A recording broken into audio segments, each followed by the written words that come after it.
So can you just tell me a little bit about your job, Sure. what you do and what that entails? Okay.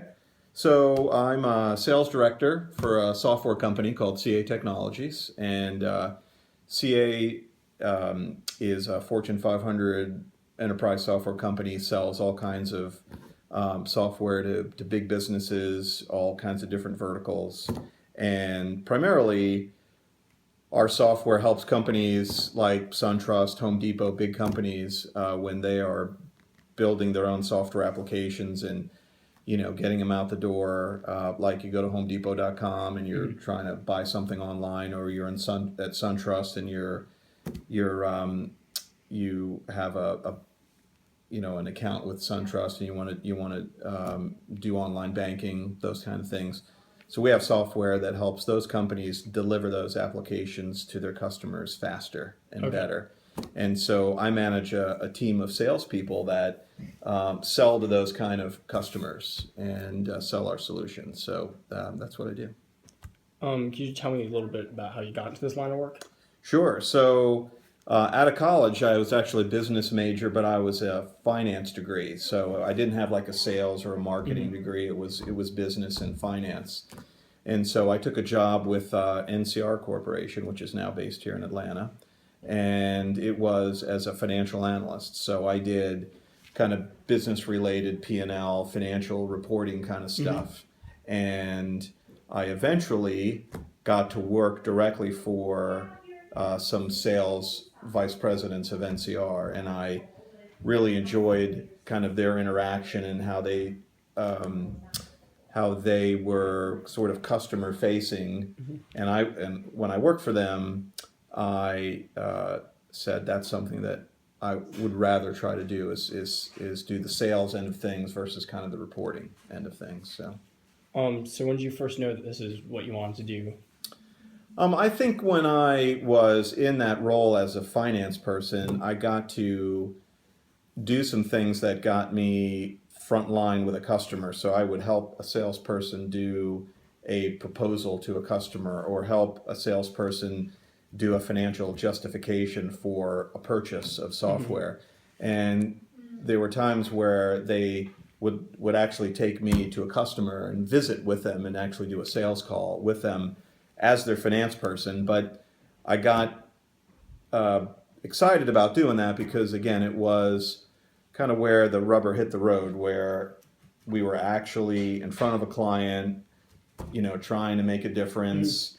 And it was just exciting. It was just more fun than, sitting behind a desk and doing just doing financial numbers. It was actually, hey, we're trying to pitch something, we're trying to sell something, we're trying to sell different ideas. So as I got to do that, I got a taste for how that would be. So that's how I kind of got into it. And I see you just talked about kind of being face Yeah. to face with the clients. Would you say being more of an outgoing person definitely helps Yeah, I think with the so. job? Yeah, I think I mean, outgoing is part of it, no doubt about it. But you also need to be, persistent, professional, courteous, humble. There's all these things Hmm. that go into becoming a good sales professional, no matter what career it is. And it wasn't something that I thought I was a natural at. Like I didn't wake up one day and say, "Well, I'm a natural salesperson." But it just kind of evolved over time, and Hmm. it kind of helped me really a little bit come out of the shell. I mean, I knew it was always there, but it's not something that was right in front of me and said, "Oh, this is something I always wanted to do." It developed through the right kinds of circumstances, really. And before this, you talked about how you had the degree in business, but were there any other jobs that you were considering? Yeah, I was considering banking and finance. I had the finance degree, and in going to school in Florida at Florida State, the opportunity was primarily banking. It wasn't, let's say, investment banking or Wall Street, Hmm. not down in Florida. If I had gone to MBA school and had gone to a Harvard or a Wharton or something like Hmm. that, you would get the attention of a Wall Street firm. So I wasn't thinking that, but I was thinking banking or finance, something along those Hmm. lines, is where I thought maybe real estate. I mean, there were kinds of different directions you could take with a finance degree. So I wasn't exactly sure what that would look like, but I knew that having that kind of degree, I could go a lot of different directions. Okay. So, So do you have any favorite moments from being in the sales sector? there are so many funny stories about being in sales. There's just a collection of them. Over time, you have really bad sales calls. You walk out of a meeting saying, "I can't believe I just was in that meeting." There are things that you'll just see that you just never expect. The client doesn't show up. You fly 4 hours to see somebody. They cancel while you're on the plane. But then there are other times where you have just fantastic meetings, and there are times where you do everything right in a sales cycle, and there are things that are out of your control. The company has a bad quarter and they're laying off people. Even though you did everything right to sell your product or your solution, and you have a nod from someone that you think can actually buy, something happens with the company, something happens to the economy. Those are things that are out of your control, and everything goes down the tube. So there's all those kinds of memories, and then there's ones that are you did everything right, and it's an incredible success story. So it's never getting too high or never getting too low. That's what I remember. That's what I try to teach people as well. Is just keep an even keel about it. Don't celebrate the real highs. Don't get down on yourself on the real lows. So I guess along your path going into sales, have there been any, I guess, mistakes that at the time seemed like mistakes, but in hindsight, really were the right decision? Yeah, there were companies that I had went to work for. So I work for a very big company now, but in the past, I tended to work for much smaller companies that were more startup companies. So those companies, a couple of them actually went out of business. They were startup, going along, run out of funding, weren't in the right place in the right time, and they went out of business. So you think, oh gosh, that's terrible, but it really opened up the door for me for other things. It also teaches you for the next job to know what to look for, because hey, when you peel back the onion and look and you say, yeah, they weren't looking at the right metrics, they didn't have the right people, they weren't going after the right market, they didn't have the right marketing for that market. So those are things that you learn. Okay, I won't do it that way next time, but I learned a good lesson and I can apply it to the next job. So I think those startups that went under are excellent teaching opportunities for everybody. Would you say that about most startups almost, that if they do go under, or even if they do go well, they're always a building teaching blocks. moment. Yeah, they are, because startups are either going to organically grow, take off on their own, and be successful. But there's always some kind of exit strategy, right? There's some kind of, either they're going to IPO, they're going to go venture capital, or they're going to be acquired by another company. Definitely in the technology space. So I worked for a company that was acquired by CA that I work for now.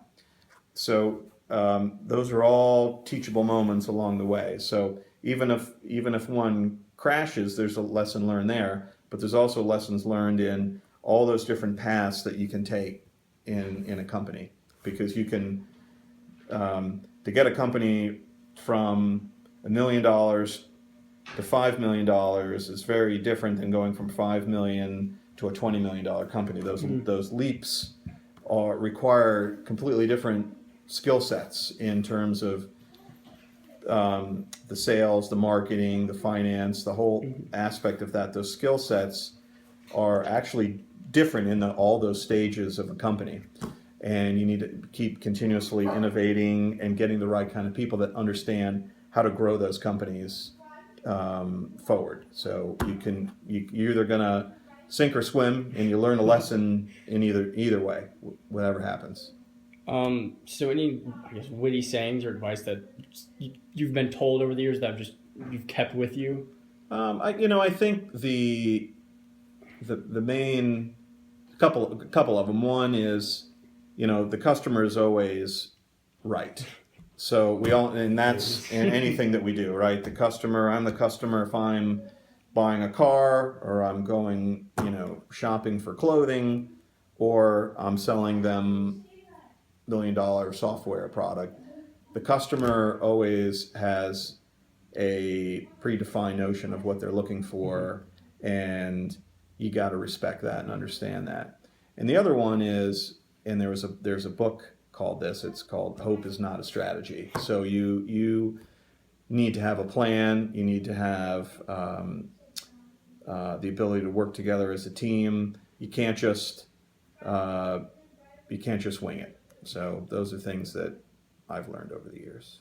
Do you have a mentor, I guess, early on that kind of pushed you in this direction? Yeah, I had a couple of mentors. One I've had several. One that when I was in the finance role and I went to them and said, I would like to explore a sales career. Mm-hmm. That gentleman helped me. His name was Gil Batten. He helped me make that leap from being a finance guy to a sales guy. He gave me the chance. He believed in me and said, I will give you a shot and I'll put you on this team.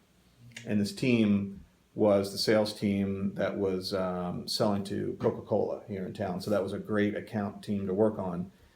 The next guy was the leader of that team who took me from Gil, who was a very seasoned salesperson, and allowed me to go on him on sales calls and just follow him on a day-to-day basis and understand. I had no idea what I was doing, but this person allowed me to really ride on their coattails and understand and bring me along. So his name was Don Richards. And then the third one was a gentleman when I made the transition from NCR into a smaller company, and I went from selling more hardware commodity solutions that we were selling in NCR to software. There's a gentleman who is a very experienced software salesperson who was 20 plus years in the business. His name was Kerry Frederick, and he had done all those things I just mentioned. He had taken companies public. He had been with companies that had failed, so he had all that background experience. So I went to work for him for several years and really learned the nuts and bolts of the sales process. He was a real guru in terms of the selling process. There is a process behind what we do. Hope is not a strategy. And so I learned a lot about how to create a sales process around what I did every day. And so those are my three main ones there. And I guess, and to finish off, any recommendations about how, for me, just to take those first steps to go about? I think, internships are always a great way, just find even unpaid internships that you can spend time and be part of a team and learn just firsthand whether you like it or not. And so seek out as many of those internship possibilities as you can, and experiment. Try different ones in different fields and different kinds of businesses, and see if you like it and try it out. And then if you do, seek out people that have been doing it for a while and ask them, what can I do? How did you get started? How would you recommend that I get into the business? And those are typically, they are typically starting from the ground up and just learning and doing the job. And I think internships are a great way to do that. Thank you for your time. Okay. Yes, sir.